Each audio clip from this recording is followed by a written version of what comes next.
Hey guys, it's Jess and welcome back to my channel. Today I thought I'd take you through a full day of work as a paralegal. It is like 5:30-ish a.m. right now. I don't have to be at work until 8, but I usually try to get up early because I like to get there before everyone else so that I can just have a quiet start to my day, eat my breakfast, and then jump right into work. But before that, we gotta go ahead and get ready.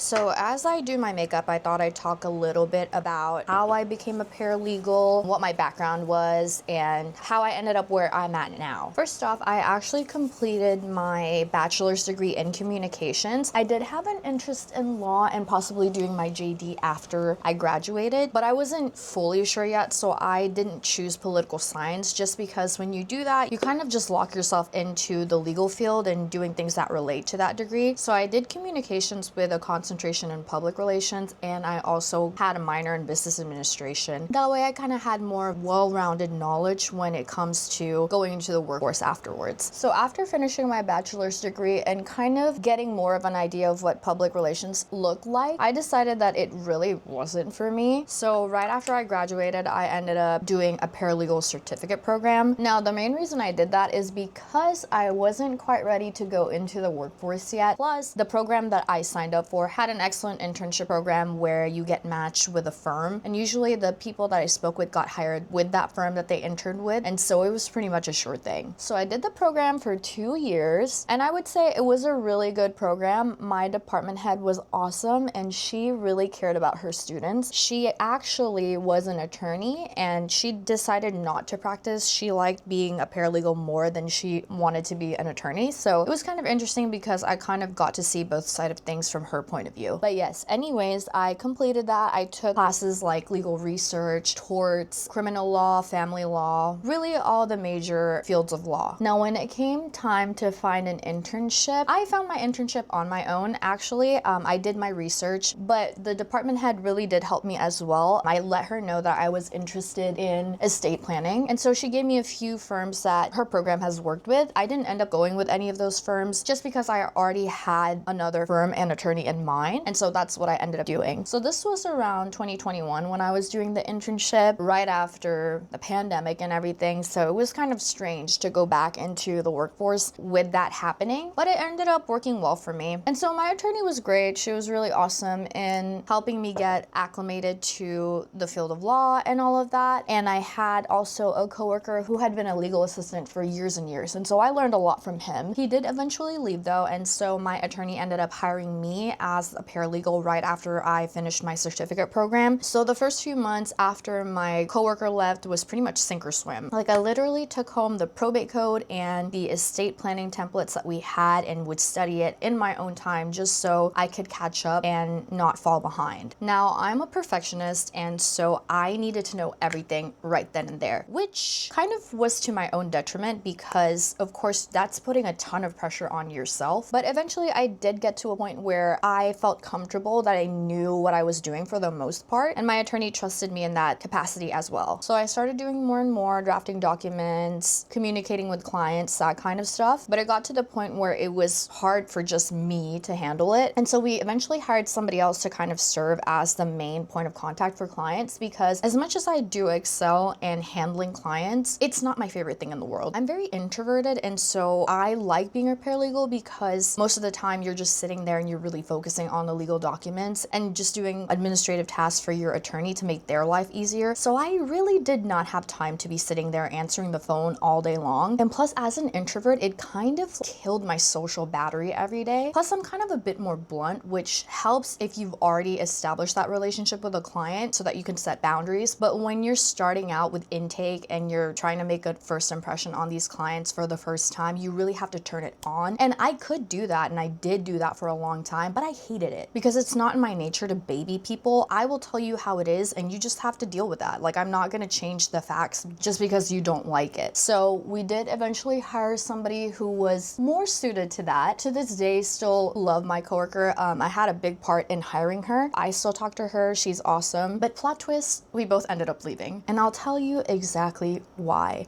My attorney was awesome, I have nothing against her, but the challenge in working for a smaller firm is that you have to wear different hats all the time. And I really felt like I was doing the job of 3 people. And I didn't love that because I was definitely not getting compensated for doing that much. It just felt like every day I was trying to catch up, which is not good because you never want to feel like you're drowning in your cases. Like, of course it's gonna get stressful and overwhelming at times, but it shouldn't be that way every day. And that's how it was for me. Like, when I tell you guys, I used to get in my car and just absolutely scream because I hated it that much. And mind you, I had like 3 remote days, so I was working from home, which I thought that would make it better. It didn't. It really didn't. But yeah, it got to a point where I dreaded coming to work. Like, literally every Sunday night, I would just be like, I don't want to do this. I don't want to come in. I just want to stay home and not have to deal with this, which has never happened to me before because I'm the type of person that like suffers in silence, which is not a thing to be proud about. It's just the way I am sometimes, though I have learned to improve that over the years. So yeah, finally I decided that the stress was not worth it. I'm already a pretty anxious person, and adding more stress on top of that was just pretty much tanking my mental health. And of course I realize I'm talking from a place of privilege to be able to leave a job and not worry about housing and food and all the other things that all adults have to worry about. But I would say if you're in a job where you wake up every day and you just don't even want to go because it stresses you out that much, then just leave. If you have the means to. Right now in this economy, in this job market, I'm definitely not going to be that person of like, yeah, just leave and it'll work out for you. Definitely not. Always have a plan. But like I said, if you have the means to, just leave. I don't believe in sacrificing your physical, mental, or emotional well-being for a job just because if something ever happened to you, they would replace you the next day without a care in the world. And so always make sure you're looking out for yourself. But of course, that doesn't mean be sloppy in your work. Do what you're supposed to do, excel in your work, and if it stops working for you, then move on to the next job. Yes, but literally that experience was troubling enough that it made me want to quit the legal field altogether. So I went into higher education after that, and I worked in that field for like 2 years. So I wasn't even practicing as a paralegal. And I didn't even think that I would go back to it at all because I really did like what I was doing. And my boss was awesome. To this day, I still keep up with her and my old coworkers. We try to meet every few months just because I love them. I love my team, but it's higher education, so it's not going to be as competitive pay-wise as the legal field. So fast forward to this year, I ended up getting a job again as a paralegal. This time though, I'm not working for a firm. I work for an institution that has its own internal legal department, and our only client is that institution. In my opinion, working for an internal legal team is the best way to go. Mind you, I work with like 9 attorneys now, although technically only one of them is my boss. I still try to help out the other attorneys if they need it, but for the most part, it's very straightforward. I know what to expect every day. My boss is great in letting me know what I need to get done, and I have like no stress at all. It's fantastic. But yeah, I've been in that job since June. It's November now, and I've really been loving it. Like, honestly, when I tell you, this was what it was supposed to be like all along. Now, I know that might not work for everyone. There may be people who work for a firm and they love it, and that's really great. But in my personal experience, comparing working for a firm versus an internal legal team, the internal legal team just has so much more pros and way more benefits than the firm job. But I would say the challenge with working for an internal legal team is people do not leave these positions. It's hard to find a role like this, and I do recognize that. I just happened to get really lucky because the job kind of popped up exactly when I needed it. But that doesn't mean that I didn't work for it. Let me tell you, I made a whole packet for the interview process. So basically, the interview process was 2 parts. The first one was a virtual interview with 2 attorneys and one of the executive assistants. And then the second one was an in-person interview with the head attorney of the entire institution. So that was very intimidating, but they were all really, really nice and welcoming. And even now, they all make make me feel like a part of the team, which is really awesome. Because, you know, attorneys are busy and they don't always have time to make chit chat, but I haven't found that to be the case here. Usually I'll see like my attorneys in the morning, say hi to them, catch up with them, see what they're up to, and it's just really nice. But yeah, I think I'm gonna wrap it up here, finish getting ready, curl my hair, and head to the office. I'll show you what I do in my typical 9 to 5, and then after that, I'll get into some tips, tricks, and advice for becoming a paralegal, so stay tuned for that.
Hi everyone, so this is my desk where all the magic happens. Right now it's Friday at like 7:30, and so the office is still pretty empty.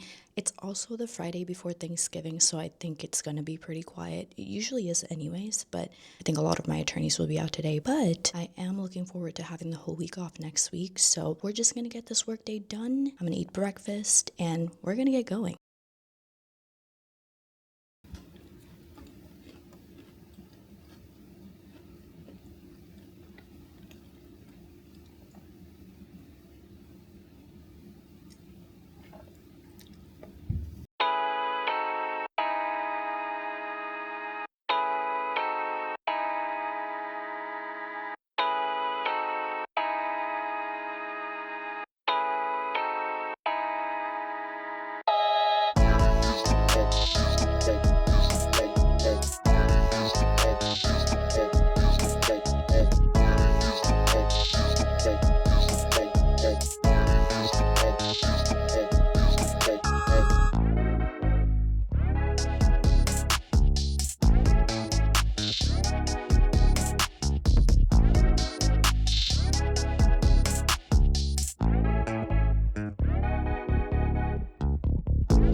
Alright, y'all, now that I'm home, I wanted to share some tips, tricks, and advice about being a paralegal. Here's what you need to know. Do you need a certificate? No, most firms don't really require it yet. For now, you can start as a legal assistant and basically work your way up. However, while it's not required, I've been noticing that it's recommended more often than not. It's gonna set you apart if they're choosing between a candidate that doesn't have a certificate versus one that does. Number 2, do your research. I cannot stress this enough. Research the field of law that you want to work in, the attorney and company that you want to work for, and the job duties and responsibilities that come with it. Indeed, Glassdoor, or any similar site is a good place to start. You can search up paralegal job openings so you can kind of get a feel of what's expected in the role. Always read up on company culture. I can't even tell you how important that is. Whether it's through reviews or reaching out to a former or current employee through LinkedIn, you definitely want to make sure what you're getting yourself into. I wish somebody had told me that earlier. Number 3, your role doesn't just stop at paralegal. Again, I'll emphasize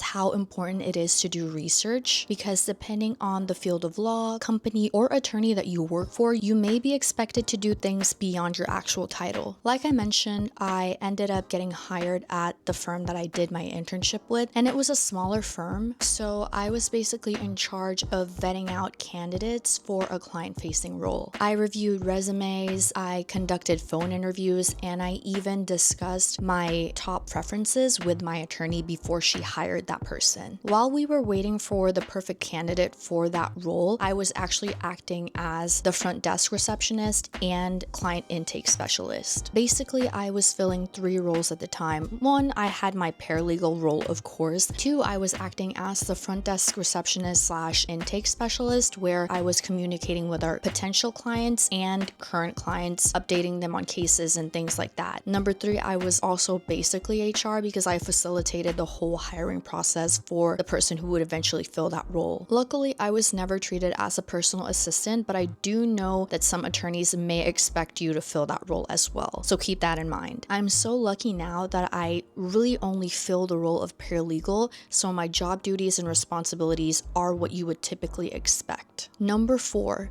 it can be stressful, but it doesn't have to be. When I first started, I literally gave it my all until I had nothing left to give. I was basically staying after 5 to finish documents. I was answering emails at like 9 p.m. at night, and I was really stretching myself thin because I thought that's just what you had to do. This ended up totally backfiring because I burned out fast. There were days when I would get in my car and scream, or worse, I would just drive home in complete silence. I let it get to the point where I had 0 work-life balance. I would literally wake up in the middle of the night panicking, thinking that I had missed a deadline, that I filed something wrong with the court, or I forgot to schedule a hearing. That's how bad it was. Finally, I just got to a point where I stopped going above and beyond, and I just did what I had to do to survive, which brings me to the next point. Number 5, don't show your cards all at once. As a perfectionist, I was so eager to show my attorney all the skills and knowledge that I had, which ended up just totally backfiring on me. My advice is that when you first start a job, not just a paralegal job, but really any job, take the time to learn the expectations and culture first. You don't want to come in hot and try to reinvent the wheel because that's going to rub certain people the wrong way. It's more important that you learn the systems and processes in place before you try to upend everything. Set the baseline first. Obviously, you want to show your attorney that you're capable of doing the job. Meet the standards and expectations of your role and responsibilities. Then, as time goes along, if you find more efficient ways to approach a task, that's when you broach the subject with your attorney and other coworkers to see if they're open to suggestions. If they are, then that's great. It'll get you brownie points for your efforts. If not, then just leave it alone. It's not your problem to fix. Last but not least, the question that every paralegal gets once people find out what we actually do: should you